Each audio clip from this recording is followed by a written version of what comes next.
Hey viewers, how are you? मैं हूँ Alan and welcome to Be Scientific. तो मैंने रिसेंटली एक ऑडियंस पोल क्रिएट किया था और उस ऑडियंस पोल में मैंने पूछा था कि आपको कौन सी वाली आवाज़ चाहिए, मेरी रियल आवाज़ या मेरी वॉइस चेंजर वाली आवाज़। तो उसी पोल के रिजल्ट्स के हिसाब से ज़्यादा वोट मेरी वॉइस चेंजर वाली आवाज़ को मिले थे। तो अब ये वीडियो भी मेरी वॉइस चेंजर वाली आवाज़ के साथ है। So let's begin.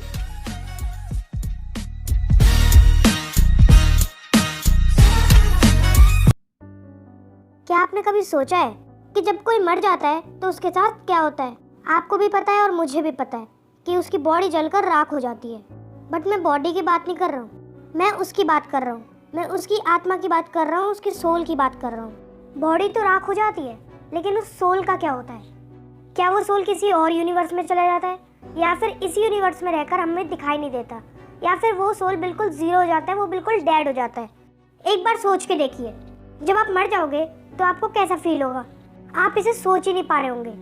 आप बस उसी चीज़ को सोच सकते हैं जो एग्जिस्टेंस में हो, और जो चीज़ एग्जिस्टेंस में नहीं है और अगर आप उसे सोच पा रहे हैं तो वो भी एक तरह से एग्जिस्टेंस में ही है। इस आफ्टर डेथ को समझने से पहले हम समझते हैं कि बर्थ और डेथ क्या है। एक सिंपल सा एक्सप्लेनेशन है किसी चीज़ का कंपोज होना, या किसी चीज़ का बनना, या किसी चीज़ का क्रिएट होना। बट एक फैक्ट ये भी है कि बर्थ एक चेंज को कहा जाता है। अच्छा, मैं आपसे एक क्वेश्चन पूछता हूँ। आपके पैदा होने से पहले आप इस पृथ्वी पे थे या नहीं थे? बहुत लोग कहेंगे कि पागल वागल है क्या, हमारे पैदा होने से पहले हम इस पृथ्वी पे कैसे हो सकते हैं? हाँ, आप एक साइड पे सही भी हो, बट एक एक्सप्लेनेशन इसको प्रूफ भी करती है, और इसी एक्सप्लेनेशन को मैं एक्सप्लेन करने वाला हूँ। आप खुद सोच के देखिए, जो भी चीज़ इस दुनिया में आती है उसका भी कोई ना कोई सोर्स होता है, कोई ना कोई पेरेंट होता है। वो नई इंडिपेंडेंटली क्रिएटेड नहीं होती।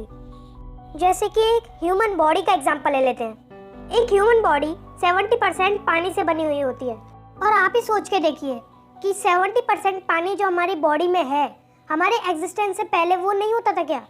होता था। अगर ह्यूमन बॉडी का एग्जांपल अगर आपको समझ में नहीं आया हो तो मैं आपको एक और एग्जांपल देता हूँ। अगर आप पानी को उबालते हो तो वो इवापोरेट होता है, और वही जो लिक्विड फॉर्म है वो कम होता जाता है। जब पानी का लिक्विड फॉर्म कम होता जाता है तो वही गैसियस फॉर्म जो है वो बढ़ता जाता है। तब उस टाइम हम पानी को मरा हुआ थोड़ा ना बोल देते हैं, वो बस अपने स्टेट को चेंज कर लेता है। और जब ऐसा ही चेंज हमारी ह्यूमन बॉडी में होता है तब हम उसे डेथ बोलते हैं। जैसे पानी गैसियस फॉर्म में चेंज होता है, वैसे हमारी बॉडी ऐश के फॉर्म में चेंज हो जाती है। जैसे पानी उबलता है और वो गैस बन जाता है, वैसे ही हम भी जल के ऐश बन जाते हैं।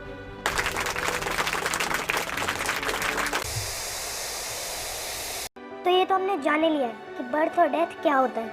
अब आते हैं अपने मेन टॉपिक पर, हमारे डेथ के बाद क्या होता है। किसी भी चीज़ को जानने का एक बेस्ट तरीका है उसे एक्सपीरियंस करना, या फिर जिसने उसे एक्सपीरियंस किया है उससे पूछना।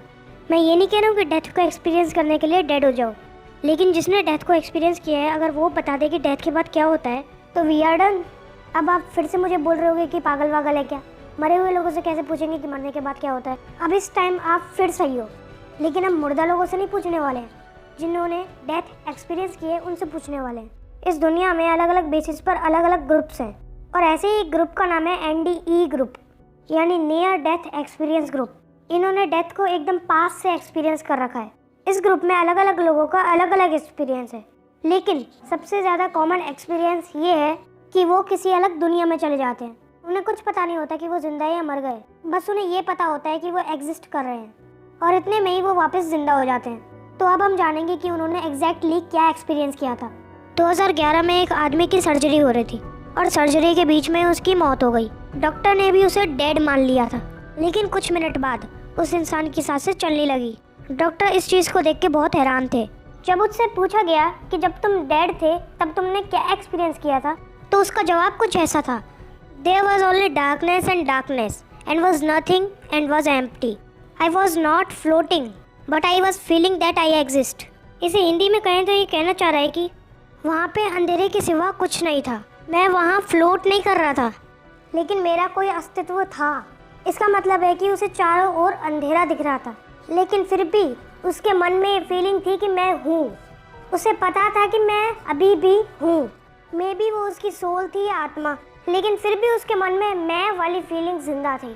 और ऐसा ही एक दूसरा केस भी है उस केस में एक कॉलेज का स्टूडेंट स्लीपिंग पिल्स की ओवरडोज के चलते बेहोश हो गया।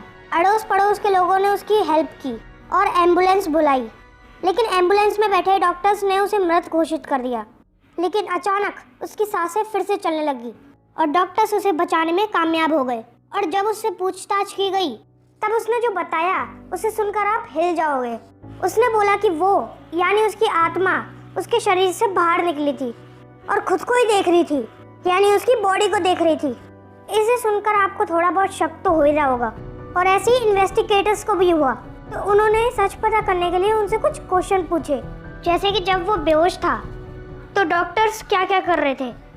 उसने सारे आंसर सच सच बता दिए और सब सरप्राइज हो गए ये देख के कि वो मर के भी कॉन्शियस था।